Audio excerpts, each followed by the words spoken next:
Before we continue, don't forget to subscribe and hit the notification bell to get always updated in our new videos.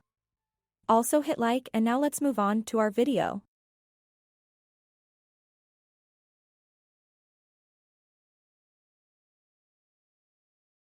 So, welcome all. Let me tell you, let me get this out of the way. Let me tell you what happened. What had happened was, I started off these last couple of weeks, for a variety of reasons, were a little bit challenging, but I started and of course I planned this call like weeks ago. So this was not something that I didn't expect. I knew I was going to do the call, but I started feeling sorry for myself, and I have no reason to feel sorry for myself. And I realized whenever I start to feel like that, the way I get out of that feeling is to help other people. That's what kicks me out of that, because I realize, as I always do eventually, that it is not about me, and that I am happiest when I'm helping other people. So this is just as much about me helping you as it is you helping me, or vice versa, actually. So I'm grateful to you all for being here, and I want to make sure that I'm respectful of your time. So this is going to be very informal. This is the only slide I've got. I am not doing a formal presentation here. I'm here for two reasons. One, to answer one, because my mental health needs me to get out and help people, but primarily because I want to help you get the questions that you need answered so that you can move forward, and maybe drop some resources and some recommendations along the way. If you're here, it's because you've done the DealConfidence training, so we don't have to spend a lot of time going over what is cash flow or what is cap rate and why it's horrible. So we can kind of take that as the launch point and talk about more interesting topics.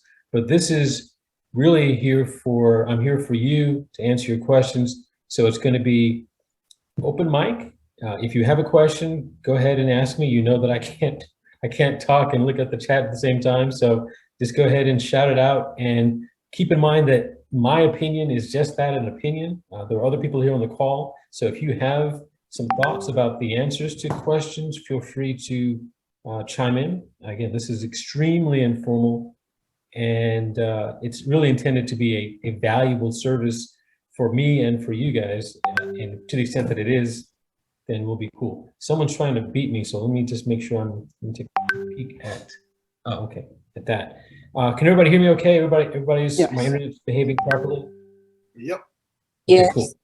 All right, who's got a question that I can answer? Now, if you don't have any questions, I've got stuff we can talk about, but I want to make sure that we answer people's questions first. So let's see what we got question-wise. Anybody got anything? So I have a question, Mitch.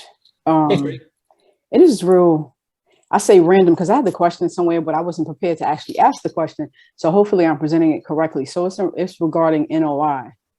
How is it that when, like, if you have a deal and you say, Cherie, analyze and look at this deal for me, like if 5 people look at the same deal, how is it possible for everyone to have a different NOI, if I'm saying that correctly?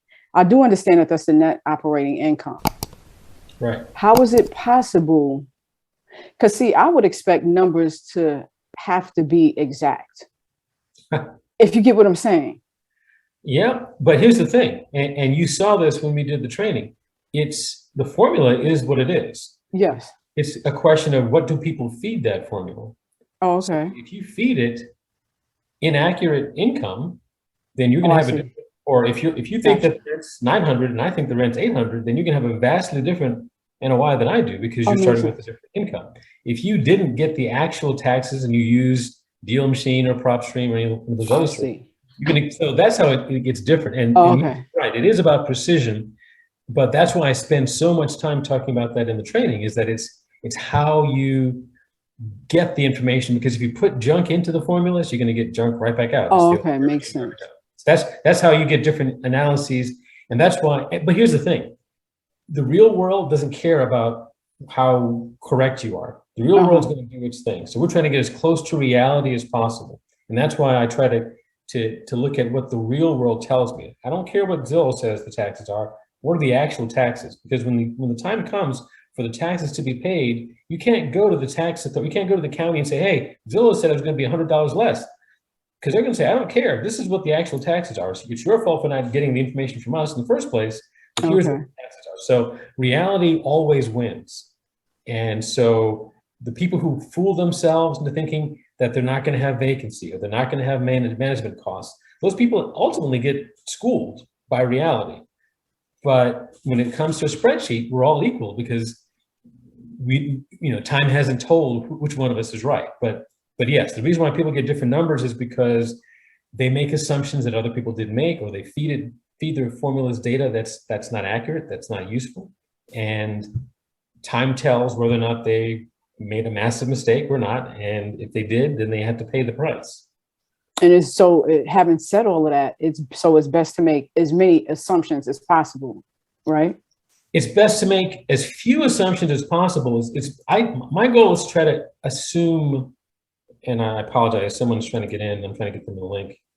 I assume as little as possible. So for example, as we did in the training, you don't have to guess what property taxes are. I mean, to some extent it's a guess, right? Because you're only looking at last year's property taxes. So if it's January 1, you have no idea what the taxes are going to be for the end of the year, because you might not have any idea, but you have a rough idea. And it's no excuse to say, well, I relied on some data source that was inaccurate, because you could have gone directly to the source and asked the information. Same thing for insurance, same thing for all the expenses. And as I say up front in the training, it's not just those 5 expenses. It could be other things that you have to pay for. So if you didn't take into account snow removal and your property is in Wisconsin, New York City or Boston, then you're going to have that expense, whether you put it in your spreadsheet or not. The spreadsheet doesn't, you can't go back to the spreadsheet and say, hey, it wasn't in here, so I shouldn't have to pay it. That's not the way the world works. So just because you forgot it doesn't mean you don't have to pay it. Makes perfect sense. So absolutely, the goal is to make as few assumptions as possible, to get as close to reality as possible, because in the end, reality is going to win.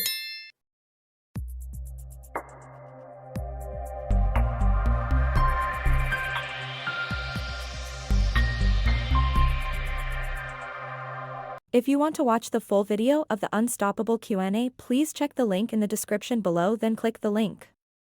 Thank you for watching.